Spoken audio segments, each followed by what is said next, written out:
Presiden Joko Widodo memimpin rapat terbatas terkait kasus impor barang ilegal. Ratas diikuti antara lain Wakil Menteri Keuangan dan Dirjen Bea dan Cukai. Untuk mengetahui informasi terkini, kita langsung bergabung dengan reporter Yuliana Wen dan juru kamera Yanwar Rahmansyah di Istana Negara, Jakarta. Ya Yul, bagaimana langkah yang diambil pemerintah untuk mengatasi impor barang ilegal? Ya, Veronica, pasti pemerintah memberikan perhatian khusus terkait mengenai impor ilegal yang telah mengganggu dalam perekonomian dalam negeri dan khususnya juga mengganggu keuangan negara dan juga mempengaruhi daya saing produk yang dihasilkan dalam negeri. Tadi pada ratas, Presiden Joko Widodo memimpin bersama dengan Wapres Yusuf Kala dan juga sejumlah menteri, dan juga hadir diantaranya adalah Dirjen Bea Cukai Heru Pambudi dan juga ada Wakil Menteri Keuangan yang mewakili kehadiran dari Menteri Keuangan yakni Mardiasmo.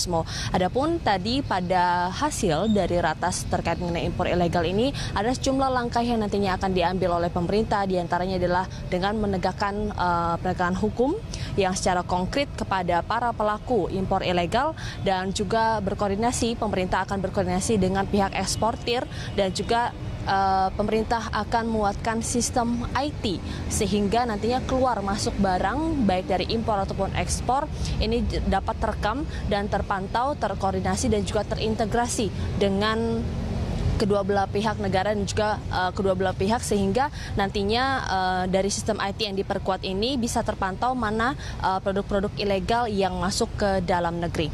Veronica. Ya, Yul, lantas akan seperti apa kemudian Dirjen Bea dan Cukai menindaklanjuti sejumlah langkah yang sudah disepakati itu?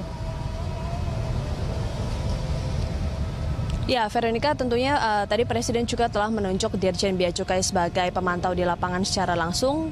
Tadi Heru Pambudi menyatakan bahwa setelah ratas beliau mengatakan bahwa memang ada sejumlah tindakan misalnya terkait mengenai penegakan hukum atas penyelundupan fisik yang nantinya akan bekerja sama dengan aparat dan juga beberapa kementerian seperti Menteri Perindustrian, kemudian juga dari Kementerian Perdagangan. Dan selain itu dari Dirjen Bea Cukai juga nantinya akan memperkuat penguatan IT dan juga memperkuat X-ray dan peningkatan sumber daya manusia dalam pemantauan di lapangan sehingga nantinya dari pemantauan keluar masuknya dari barang impor ilegal ini dapat terpantau dengan jelas dan juga dari sistem IT yang diperkuat tentunya ini akan menjadi satu monitor dari negara sehingga bisa memantau berapa barang-barang yang masuk ke Indonesia yang termasuk dalam produk ilegal. Berikut pernyataan dari Dirjen Bea Cukai Heru Pambudi. Untuk pertama melakukan penegakan hukum dengan setegas-tegasnya. Saya kira itu yang nanti akan langsung kita tindak lanjuti, terutama komoditi-komoditi yang mempengaruhi manufaktur. Antara lain, saya bisa sebutkan di sini ada tekstil dan produk tekstil.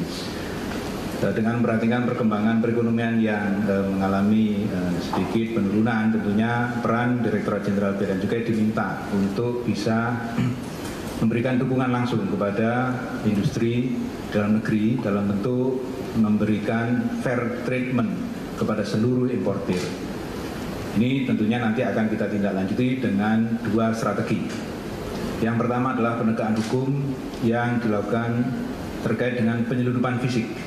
Ini nanti kita akan kuatkan bekerjasama dengan aparat penegak hukum yang lain, terutama di pantai pesisir timur Sumatera. Kenapa pantai timur Sumatera? Karena memang disitulah titik-titik rawan terjadinya penyelundupan TPT, terutama pakaian bekas. Tentunya dengan keseriusan pemerintah dalam memberantas impor ilegal ini diharapkan nantinya ke depan bahwa dari industri tekstil, kemudian makanan, produk pangan beras ini juga bisa dapat meningkatkan perekonomian dalam negeri dan pemerintah nantinya juga dari Dirjen Bea Cukai bekerja sama dengan Kementerian Perindustrian dan juga Kementerian Perdagangan.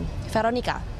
Baik, terima kasih atas laporan Anda Yuliana Wen dan juru kamera Yanwar Rahmansyah melaporkan langsung dari Istana Negara, Jakarta.